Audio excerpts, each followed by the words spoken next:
الحمدللہ رب العالمین والصلاة والسلام علی سید الانبیاء والمرسلین اما بعد فاعوذ باللہ من الشیطان الرجیم بسم اللہ الرحمن الرحیم۔ الحمدللہ سورہ ہود میں حضرت نوح علیہ السلام کا تذکرہ چل رہا تھا۔ سورہ ہود کی 25ویں آیت سے ہم کلام کر رہے ہیں اور 2 پروگرام حضرت نوح علیہ السلام پر ہم کر چکے ہیں اور یہ اس سلسلے کا تیسرا پروگرام ہے۔ پہلے ہم نے 25ویں آیت سے تقریباً 31ویں آیت تک آیات پڑھ کے ان کا ترجمہ کر دیا ہے اور وہ اجمالی طور پہ صرف ترجمہ کیا تھا اور اب اس کی تفصیل ہم ذکر کرنا شروع ہوئے تھے، تو لہٰذا اس میں نوح علیہ السلام کی تبلیغ کا واقعہ ذکر کیا گیا ہے اور میں پہلے قرآنی حوالے سے عرض کر چکا ہوں کہ آپ نے تقریباً 950 سال اپنی قوم کو تبلیغ فرمائی تھی۔ اب آپ خود سوچئے کہ چونکہ آپ پہ تو تبلیغ دین کرنا فرض تھا اور آپ اس کا سلسلہ منقطع نہیں کر سکتے تھے، لیکن بہرحال 950 سال تک تبلیغ کرنا ایک اہمیت رکھتا ہے۔ ہمیں اگرچہ اللہ تبارک و تعالی نے اس طرح تبلیغ کا مکلف نہیں بنایا ہے، بلکہ ہمارے ہاں ہماری شریعت میں حکم یہ ہے کہ اگر ہم یہ سمجھتے ہیں کہ سامنے والا اگر ہم اس کو ترغیب دیں گے، اسے سمجھائیں گے تو ہماری بات مان کر برائی کو چھوڑ دے گا، اگر اس کا یقین ہو یا غالب گمان بھی ہو تو پھر تبلیغ کرنا ہم پر واجب ہوتا ہے، اور اگر ایسا نہیں ہے، ہمیں یقین ہے کہ وہ نہیں مانے گا یا جھگڑا کرے گا یا مطلب مارے پیٹے گا، تو پھر اس صورت میں ہم نہ بھی کریں تو ایک الگ بات ہے۔ اور اس میں بھی جب ہم کرتے ہیں تو آپ دیکھیں کہ تھوڑے عرصے بعد اگر کوئی شخص ہمیں مار رہا نہیں ہے، پیٹ رہا نہیں ہے، لیکن بیزاریت کا اظہار کر رہا ہے یا ہماری بات کو تسلیم نہیں کر رہا ہے، تو ہم تبلیغ دین ترک کر دیتے ہیں، کم از کم اس کے حق میں تو ترک کر دیتے ہیں، دوسرے لوگوں کے پاس چلے جاتے ہیں، مایوس ہو جاتے ہیں۔ لیکن حضرت نوح علیہ السلام نے اللہ تبارک و تعالیٰ کے حکم سے 950 سال تک تبلیغ فرمائی ہے۔ ایک بڑا طویل عرصہ ہوتا ہے، 900 سال، 950 سال۔ ہم 9.5 سال ہی تبلیغ کر کے دیکھ لیں تو 9.5 منٹ کی تبلیغ میں ہم تو تھک جاتے ہیں، 950 سال یا 9.5 سال تو بہت دور کی بات ہے۔ تو ہمیں ان چیزوں سے درس حاصل کرنا چاہیے، اور میں نے آپ کو اکثر عرض کیا کہ اللہ تبارک و تعالیٰ جب انبیاء علیہم السلام کا قرآن عظیم میں تذکرہ فرماتا ہے تو ایک ایک چیز پر ہمیں گہری نظر سے غور کرنے کی ضرورت ہے۔ ہم تھوڑی دیر کے لیے آنکھیں بند کر کے ذرا اس طوالت کا اندازہ تو کریں، 950 سال کوئی کم عمر ہوتی ہے تبلیغ دین کے لیے، اتنی بڑی عمر، اور اس میں پھر قوم کا یہ معاملہ جو یہاں پر ذکر ہو رہا ہے کہ کوئی رسپانس نہیں ہے، صرف 72 نفوس قدسیہ کہتے ہیں کہ آپ پر ایمان لائے تھے، 72 اونلی، اور باقی سب نے آپ کی تبلیغ کا انکار کیا اور آپ کو ماننے سے انکار کر دیا، تو 950 سال میں 72 لوگوں میں کامیابی کا حاصل ہونا، یہ کوئی خدا نخواستہ گھاٹے کا سودا نہیں ہے، کیونکہ یہ سودا تو تھا ہی نہیں کہ کوئی ہم کہیں کہ کاروبار تھا، یہ ایک شخص بھی ایمان لاتا تو بڑی بات تھی اور یہ نوح علیہ السلام کا یقیناً کمال تھا۔ لیکن آپ یہ دیکھیے کہ کس قدر سخت وہ قوم تھی کہ 950 سال ایک شخص جو پاکیزہ فطرت ہے، وہ قول کا سچا ہے، وہ نیک ہے، پرہیزگار ہے، متقی ہے، غلط امور سے بچ کر رہتا ہے، اور 950 سال کے اندر کوئی اسکینڈل اس کا ایسا نہیں بنتا ہے کہ جس کو بنیاد بنا کر لوگ متنفر ہو کر پیچھے ہٹنے کو اپنے لیے جائز قرار دے سکیں، ایسے شخص پر ایمان نہ لانا کتنی بڑی بات ہے۔ تو ایک ان کی بدبختی دیکھیے، اور دوسری طرف نوح علیہ السلام کی ہمت اور آپ کی استقامت دیکھیے، اس سے سیکھنے کی ضرورت ہے۔ ہمارے وہ بھائی بہن جو تھوڑی تھوڑی باتوں پر دل آزاری کو بنیاد بنا کر تبلیغ دین کو چھوڑ بیٹھتے ہیں، ترک کر دیتے ہیں، گویا کہ ان کو چاہیے، ان کو ایسا چاہتے ہیں کہ ہم جائیں تو سامنے والا مسکرا کے استقبال کرے، پہلے چائے لڈو پیش کرے ہمارے لیے، بسکٹیں رکھے، پھر ہمیں عزت دے، مقام دے، پھر جب ہم جیسی زبان سے ہمارے موتی نکلیں، تبلیغ کے موتی، نصیحت کے موتی نکلیں، فوراً وہ جھولی میں ان کو سمیٹ لے اور کہہ دی حضرت آپ حکم فرمائیں، مجھے کیا کرنا ہے، بس میں آپ کے پیچھے چل پڑتا ہوں، تو ہم کہیں گے کہ واقعی یار اب مزہ آیا تبلیغ کرنے کا۔ اگر اتنی ہی آسان تبلیغ ہو جائے تو بتائیے ہمارے لیے کمال کا پہلو کون سا رہا؟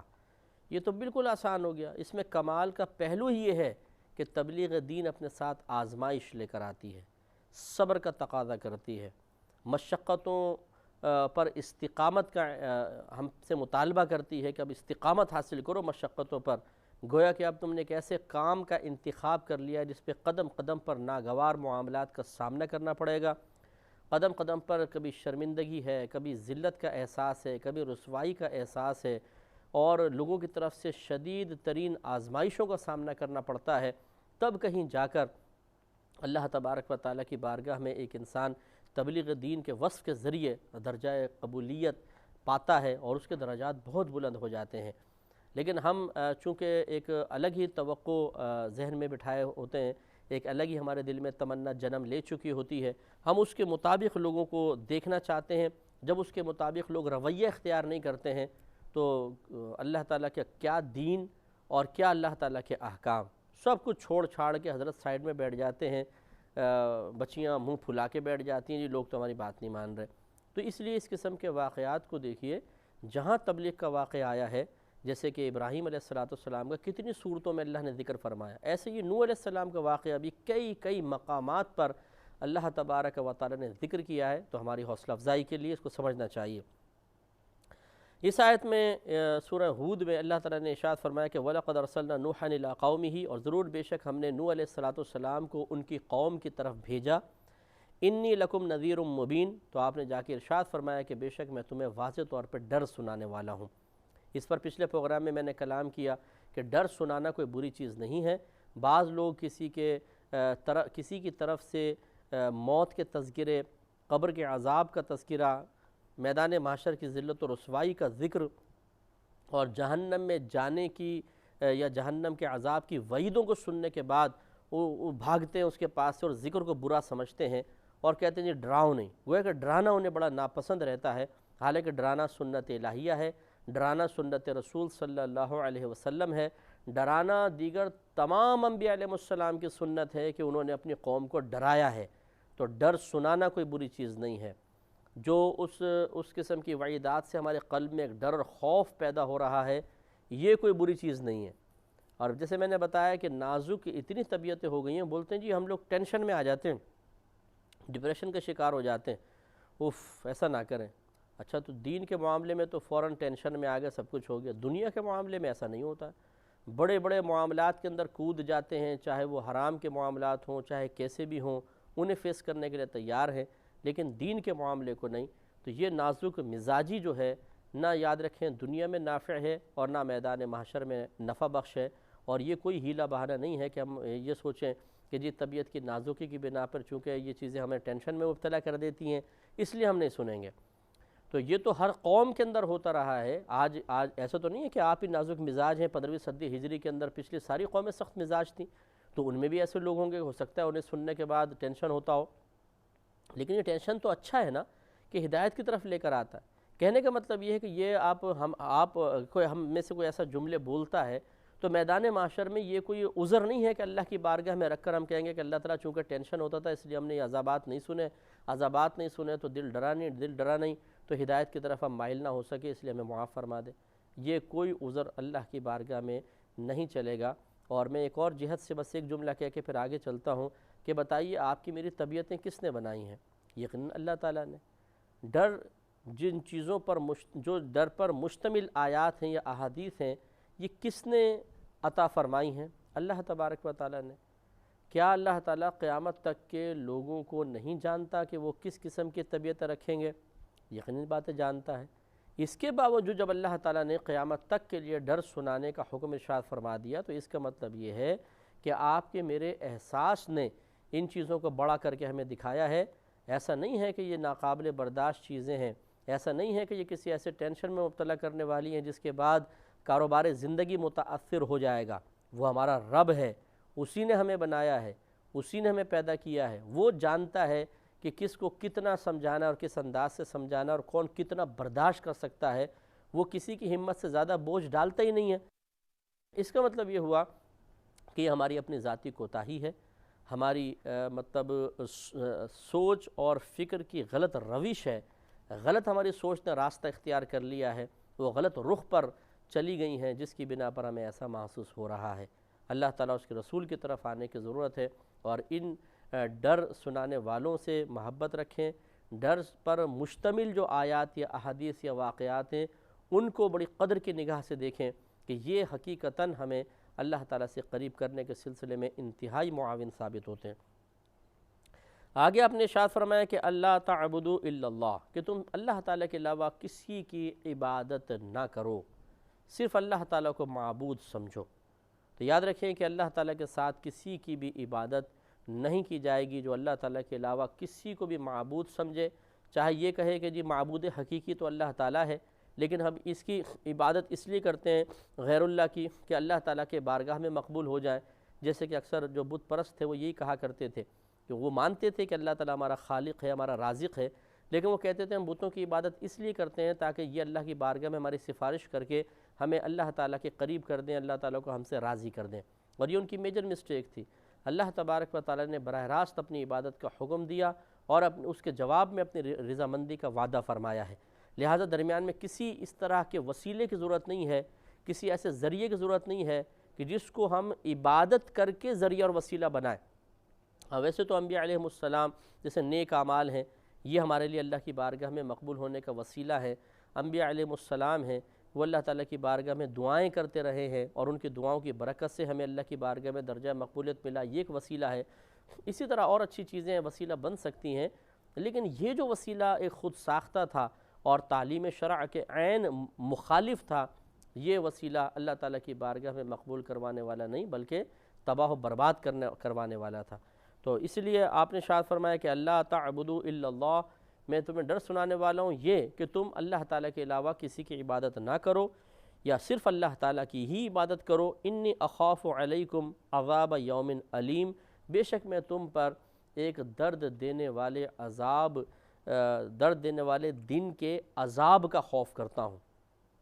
کہ ایک ایسا دردناک دن آنے والا ہے جس میں اللہ تبارک و تعالیٰ کی طرف سے عذاب نازل ہوگا اور پھر تم اس عذاب کو چکھنا تمہیں پڑے گا۔ فقال الملأ الذین کفروا من قومہ، تو کہا ان لوگوں نے جو آپ کی قوم میں سے سردار تھے اور کفر اختیار کیے ہوئے تھے، ان لوگوں نے کہا ما نراک الا بشرا مثلنا، تو چند باتیں انہوں نے کی۔ جواب میں ہونا یہ چاہیے جب ایک آدمی متقی ہے، پرہیزگار ہے، صاحب علم ہے، کیونکہ نبی اپنی امت میں سب سے زیادہ صاحب علم ہوتا ہے، یاد رکھیں، تو ہونا ہی چاہیے تھا کہ وہ غور سے سنتے، تفکر کرتے اور اطاعت کی طرف مائل ہوتے۔ لیکن یہ عموماً طریقہ یہ رہا ہے کہ دنیا کے اندر جب اللہ تبارک و تعالیٰ کسی کو بہت زیادہ نعمت سے نواز دے، چاہے زیادہ تعلیم ہو، اچھا منصب ہو، سورسز ہوں، اولاد ہو، عزت دے دیتا ہے اللہ تعالیٰ، تو یہ عموماً ہضم نہیں ہوتی چیزیں، اور ان کی بدہضمی جو ہے وہ انسان کو تباہ کر دیتی ہے۔ اور ان کی بدہضمی کیا ہے؟ تکبر، غرور، بڑا پن، گناہوں پر اصرار کے باوجود اپنے آپ کو بڑا سمجھنا، صرف تعریف کو پسند کرنا، ہدایت، نصیحت اور کسی کی طرف سے کسی عیب کی نشاندہی کو سخت ناپسند کرتے ہوئے اس سے نفرت کرنے لگ جانا، یہ اس قسم کی علامات ان لوگوں میں ظاہر ہو جاتی ہیں، اور یہ انسان کی تباہی ہے اور بربادی ہے، بہت بڑی تباہی بربادی ہے۔ تو یہ جو ایک بدہضمی ظاہر ہوتی ہے اس قسم کی نعمتوں کی، اس سے ہمیں بچنے کی کوشش کرنی چاہیے۔ نعمت بری نہیں ہوتی، اللہ اگر کسی کو عزت دے رہا ہے، کسی کو پیسہ دیتا ہے، حلال طریقے سے آ رہا ہے، اس کو حسن و جمال دیا ہے، دنیا میں عزت سے نوازا ہے، اس کے دوست احباب کثیر ہیں، اس طرح اولاد کی کثرت ہے، اچھا دنیاوی لحاظ سے اچھا تعلیم یافتہ ہے یا دینی لحاظ سے تعلیم یافتہ ہے، یہ بہت بڑا انعام ہے اور اس کو کوئی بھی برا نہیں کہہ سکتا۔ لیکن ہم وہی کہہ رہے ہیں کہ ان کو پانے کے بعد پھر اپنے آپ کو قابو میں رکھنا تھوڑا سا مشکل ہو جاتا ہے اور انسان غلط طرف چلا جاتا ہے، جیسے کہ آپ کی قوم کے سردار گئے۔ اور چونکہ اب یہ دیکھیں ایک بڑی توجہ طلب بات ہے، اور یہ حضرت ابراہیم علیہ السلام بلکہ حضرت موسیٰ علیہ السلام کے تذکرے میں گزر چکی ہے کہ اور حضرت ابراہیم علیہ السلام نے بھی نمرود سے یہی کہا تھا کہ اگر تو کہنا نہیں مانے گا تو جتنے لوگ تیرے پیچھے اتباع کریں گے ان سب کا وبال بھی تجھ پر ہوگا، یہی موسیٰ علیہ السلام فرماتے رہے۔ تو ہوتا یہی ہے کہ بعض لوگ ہر دور میں ایسے ضرور ہوں گے کہ جن کے قول یا عمل کو بنیاد بنا کر لوگ یا تو ہدایت کی طرف آئیں گے یا گمراہی کی طرف جائیں گے، یا اللہ تعالیٰ اس کے رسول کی طرف آئیں گے یا نفس و شیطان کی اطاعت کی طرف جائیں گے۔ اب یہ ہر انسان کو غور کرنا چاہیے کہ وہ دنیا میں کیا کر رہا ہے۔ ایک تو عمل ہوتا ہے اپنی ذات کے ساتھ خاص ہوتا ہے، آدمی نے کوئی بد نگاہی کر لی، آدمی نے شراب پی لی، آدمی نے اور کوئی خراب کام کر لیا لیکن چھپ کے کر لیا، یہ اس کی ذات کے ساتھ خاص ہے۔ اور بعض گناہ ایسے ہوتے ہیں کہ اس کی ذات کے ساتھ ساتھ اس کا اثر دوسروں پر بھی مرتب ہوتا ہے، لوگ ان سے متاثر ہوتے ہیں، ان کی پیروی کرنا چاہتے ہیں، ان کی حرکات کو اپنانا ان کے لیے باعث فخر ہو جاتا ہے، اور وہ اس قسم کی حرکات اپناتے ہوئے ان کے تصور کو ذہن میں رکھتے ہیں تو اور پھر اس پہ عمل پیرا ہو جاتے ہیں، تو یہ ایک بہت بڑا گناہ جاریہ ہے، بہت بڑا گناہ جاریہ ہے۔ میں اور زیادہ کھل کے اس لیے نہیں بول رہا ہوں کہ بہت سے بڑے نازک مزاج ہوتے ہیں اور وہ خاص گروپ کی اگر نشاندہی کی جائے حرکتیں ساری کر رہے ہوں گے، لیکن بس وہی ہے کہ معذرت کے ساتھ میں قطع نظر اس سے عرض کرتا ہوں کہ اگر چور چوری کر رہا ہو تو وہ اس کو صحیح سمجھتا رہے گا، کام برا کر رہا ہے، آپ اسے چور مت کہیں، بس اگر آپ کہیں گے تم چور ہو تو وہ ناراض ہو جائے گا، تو بھئی اب اس سے یہ پوچھا جائے کہ بھائی تجھے چور نہیں کہیں گے تو اور کیا کہیں گے، تمہیں کوئی اللہ کا ولی تو کہہ نہیں سکتے ہیں۔ تو ہوتا یہی ہے کہ خراب کام کرنے والا خراب کام کے باوجود چاہتا ہے بس مجھے عزت والے الفاظ سے ہی پکارا جائے اور میری غلطی کی نشاندہی نہ کی جائے، مجھے کہا جائے آپ صحیح ہیں، لیکن انہیں سوچنا چاہیے کہ آپ کا یہ اثر، اسی لیے میں کہنے کا مطلب یہ ہے کہ میں اسی لیے کسی خاص گروپ کا خاص نام نہیں لے رہا ہوں، لیکن سب جو اس طرح کے ہیں وہ سمجھ سکتے ہیں کہ جب آپ ایک قوم کا مرجع بن گئے ہیں، قوم آپ کی حرکات کو اختیار کر رہی ہے، تو ذرا ہوشیاری کے ساتھ ہمیں اپنے بارے میں سوچنا چاہیے کہ ہم کون سی مثال بن رہے ہیں، اچھی مثال بن رہے ہیں یا بری مثال بن رہے ہیں۔ صحیح مسلم کی روایت ہے، نبی کریم صلی اللہ علیہ وسلم نے ارشاد فرمایا، ویسے تو یہ دین کے ساتھ سرکار نے مقید رکھا لیکن یہ عام ہے کیونکہ ہر چیز کا تعلق کسی نہ کسی حوالے سے دین کے ساتھ ہے، یا تو دین میں اس کام کو جائز قرار دیا گیا ہوگا یا اس کام کو ناجائز قرار دیا ہوگا، اس طرح اس کا تعلق دین سے بن ہی جاتا ہے۔ نبی کریم صلی اللہ علیہ وسلم نے ارشاد فرمایا کہ جس نے دین میں کسی اچھے کام کی بنیاد ڈالی تو قیامت تک جتنے لوگ اس پر عمل کرتے رہیں گے ان سب کا ثواب اس شخص کے نام اعمال میں لکھا جائے گا، اور اس طرح کہ ان کے ثواب میں کوئی کمی بھی نہیں ہوگی، اور جس نے کسی برے کام کی بنیاد رکھ دی تو قیامت تک جتنے لوگ اس برے کام کو اختیار کرتے رہیں گے ان کا وبال اس شخص پر ہوگا اور ان کے وبال میں سے کوئی کمی نہیں ہوگی۔ تو اب یہ بڑی ڈرا دینے والی ایک حدیث پاک ہے کہ سوچئے آج بے پرواہی کے ساتھ ہم بعض ایسے اعمال و افعال سے عزتیں حاصل کر رہے ہوتے ہیں اور پیسہ بھی ٹھیک ٹھاک مل رہا ہوتا ہے کہ جو اعمال نہ اللہ کو پسند ہے نہ اس کے رسول کریم صلی اللہ علیہ وسلم کو پسند ہے، اور ان اعمال پر قرآن میں جا بجا آخرت کے عذابات کی وعیدیں بیان کی گئی ہیں۔ نبی کریم صلی اللہ علیہ وسلم نے ان کو ناجائز بلکہ بعض جگہ سخت حرام بھی قرار دیا ہے، لیکن دنیا کی عزت اور نعمتیں، پیسہ، اس کو دیکھ کر سب بھول جاتے ہیں اور کوئی خوف نہیں ہوتا۔ اگر یہ اپنی ذات کے ساتھ خاص ہوتا تو الگ بات تھی، لیکن وہ بن جاتا ہے گناہ جاریہ، وہ مزے سے کام کر رہے ہیں اور اپنا کام کر کے نکل جاتے ہیں، لوگ اس پر عمل پیرا ہوتے رہتے ہیں اور قیامت تک کے لیے بعض اوقات انسان گناہ جاریہ کر بیٹھتا ہے۔ کاش ہماری یہ بات کسی کے سمجھ میں آئے، کم از کم ہم تھوڑی دیر کے لیے سوچیں اور غور و تفکر کر لیں تو ہمارے حق میں بہت بہتر ہوگا۔ اللہ تعالیٰ سمجھ کے توفیق عطا فرمائے، آمین۔ وآخر